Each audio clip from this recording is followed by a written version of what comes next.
धरती आबा, क्रांति सूर्य, राष्ट्र मालिक हमारे भगवान बिरसा मुंडा की इस 150वीं जन्म जयंती पर आप तमाम गांव-गांव, ढाणी-ढाणी से पहुंचे हुए तमाम माता बहनें, युवा साथी, बड़े बुजुर्ग, तमाम लोगों को मैं मेरी ओर से क्रांतिकारी जोहार उल गुलाम जिंदाबाद पेश करता हूं। साथियों, आज हम सभी लोग इस भावना को लेकर के यहां पर आए हैं कि जो भगवान बिरसा मुंडा ने जो लड़ाई झारखंड के इलाकों में लड़ी थी, क्या वो लड़ाई सिर्फ झारखंड की धरती के लिए थी? तो इसका जवाब मैं आप लोगों को यह देना चाहता हूं कि यह जो लड़ाई थी वो सिर्फ झारखंड की लड़ाई नहीं थी, यह सिर्फ न देश की लड़ाई थी, यह पूरी दुनिया को बचाने की लड़ाई थी। वो इस तरीके से, क्योंकि जल जंगल जमीन की जब बात आती है तो सिर्फ आदिवासियों की बात नहीं आती है, सिर्फ भारत देश की बात नहीं आती है, पूरी दुनिया इस धरती पे निवास करती है। इस धरती पे जितने भी जीव जंतु रहते हैं वो सभी इस धरती पे निवास करते हैं और इसी धरती पे अपना भरण पोषण करते हैं। तो ऐसे में हमको यह समझने की जरूरत है कि बिरसा मुंडा की लड़ाई एक राष्ट्रीय स्तर की लड़ाई न रह करके अंतरराष्ट्रीय स्तर की लड़ाई थी। आज बिरसा मुंडा ने उनका काम तो कर दिया, लेकिन आज हमारे सामने हमें कौन सी लड़ाई लड़ने की जरूरत है उसकी मैं बात करूंगा। उन लोगों ने बिरसा मुंडा को पकड़ने के लिए पूरी अंग्रेजी हुकूमत लगा दी, यहां तक कि राजा रजवाड़ों ने रेकी कर करके बिरसा मुंडा के आंदोलन को कुचलने की कोशिश करी। आज वही परिस्थिति हमारे सामने भी है। वो इस तरीके से है, जो अंग्रेज उस जमाने में अन्याय करते थे वही अंग्रेजों का तरीका जो है आज की राजनीतिक पार्टियों ने ले लिया है और आदिवासियों की लगातार जमीनें छीनते जा रहे हैं। आज बिरसा मुंडा के समय में वो दीकुओं के खिलाफ लड़ाई लड़ते थे। दीकू कौन?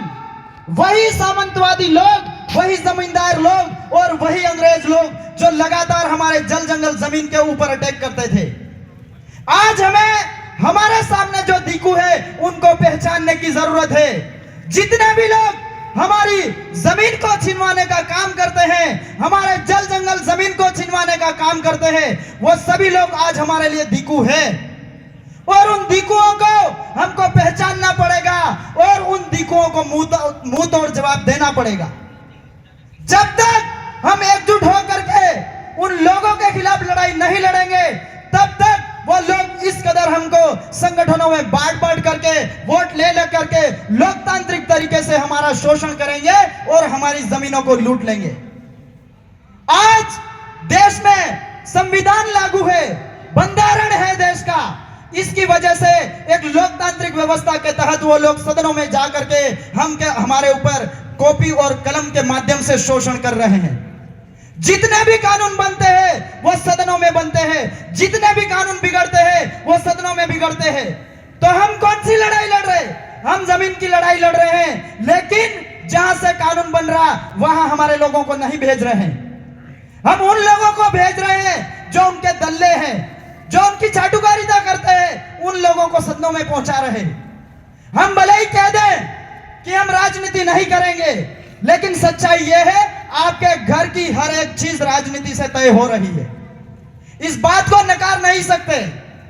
तो जब लोकतांत्रिक व्यवस्था के तहत इस देश में शासन व्यवस्था चल रही है तो हमको भी हमारी राजनीति तय करनी पड़ेगी और उस राजनीति को हमें ग्राम सभा के माध्यम से तय करनी पड़ेगी। यदि हमारी ग्राम सभाएं मजबूत हो जाएगी तो निश्चित रूप से हम हमारे ऐसे व्यक्ति को चुनेंगे जो जाकर के सदन में टेबल ठोक करके अपने अधिकारों की पैरवी कर सकता है और जितने भी विकास के नाम से जो प्रोजेक्ट आते हैं उनको रुकवाने का वहां पर बात रख सकता है।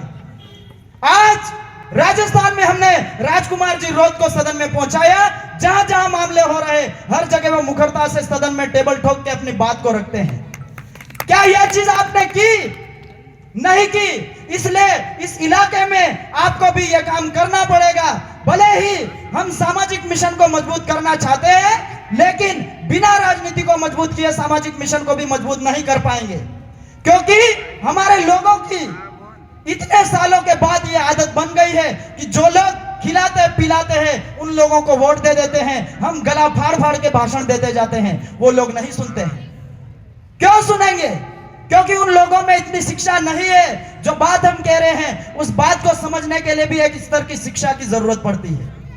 उस शिक्षा के लिए हमको ग्राम सभा मजबूत करके हमारे एक व्यक्ति को आगे नेतृत्व के रूप में भेजना पड़ेगा और उस माध्यम से लगातार जन जागरण शुरू करने पड़ेंगे। भजन मंडलियां करनी पड़ेगी। जितने भी हमारे महापुरुष पुरखे हैं उनकी जयंतियां मना मना करके हमको लोगों को जागरूक करना पड़ेगा, तब जाके हम हमारे मिशन को कामयाब कर पाएंगे। आज बिरसा मुंडा ने, हम देख रहे हैं बिरसा मुंडा के आगे भगवान शब्द लगा है। यह भगवान कोई उन धर्मों के भगवान नहीं है, यह असली भगवान है। भगवान माने क्या? ब मने भूमि धरती, ग मने गगन, व मने वायु, अ मने अग्नि और न मने नीर, यानी कि जो पंच तत्व की रक्षा करने वाला असली भगवान था वो बिरसा मुंडा थे। बाकी सारे दिखावे के काल्पनिक भगवान है, जो भगवान के नाम से लगातार इस पंच तत्व के जितने भी अंग है, धरती जल जंगल जमीन, सबको लूटते जा रहे हैं। तो हमारी जो लड़ाई है इस धरती को बचाने की लड़ाई है, प्रकृति को बचाने की लड़ाई है, हमारे अस्तित्व को बचाने की लड़ाई है, हमारी संस्कृति को बचाने की लड़ाई है, हमारी शिक्षा को बचाने की लड़ाई है। यह लड़ाई इतनी आसानी से नहीं लड़ी जा सकती है। हमको हमारे नेतृत्व को मजबूत करना ही पड़ेगा। जब तक हम हमारे खेत के चारों ओर बागड़ नहीं बनाते हैं तब तक आवारा पशु हमारे खेतों की फसलें खा जाते हैं। ये बात हम सब जानते हैं। तो फिर हम यही चीज, यही फॉर्मूला इस सामाजिक मिशन में क्यों नहीं अपना रहे हैं? जब तक हमारे राजनीतिक रूप से संरक्षण करने वाले लोग नहीं होंगे तब तक हमारे मिशन को ये लोग आगे नहीं बढ़ने देंगे। जिस दिन हम बागड़ बना लेंगे, हमारे खेत में कौन सी फसल होगी इसका हम निर्धारण भी कर लेंगे और वो फसल कट करके हमारा भरण पोषण भी करेगी।